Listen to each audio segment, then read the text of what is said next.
رزق بڑھانے کے لیے ایک انتہائی آسان وظیفہ آپ کی خدمت میں پیش کر رہا ہوں، کیونکہ دوستو رزق کے لیے پریشان تو ہر کوئی ہے، جس قدر مہنگائی کا حال ہو گیا اور جو ہمارے ملک کی معاشی صورتحال ہے، جس طرح اکانومی جو ہے وہ برباد ہوئی ہے، تو معاشی طور پہ رزق کے لیے تو ہر انسان پریشان ہے۔ مطلب ہنرمند کو روزگار نہیں مل رہا، مزدور بیکار بیٹھے ہوئے ہیں۔ اب رزق آسمان سے من و سلوا کی طرح سے تو نازل ہونے سے رہا، وظائف آپ کی مدد صرف اس لیے کریں گے کیونکہ ہم یہ سمجھتے ہیں یا میری یہ سوچ ہے کہ رزق اس وقت اس کے اندر تنگی یا پریشانی کا سامنا پیش آتا ہے جب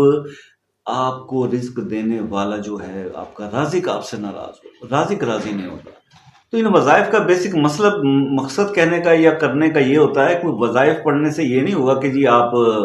اب وہ وقت آ جائے کہ جناب آسمان سے جو ہے وہ من و سلوا اترے یا آپ مسلح اٹھائیں اور اس کے نیچے سے سونے کی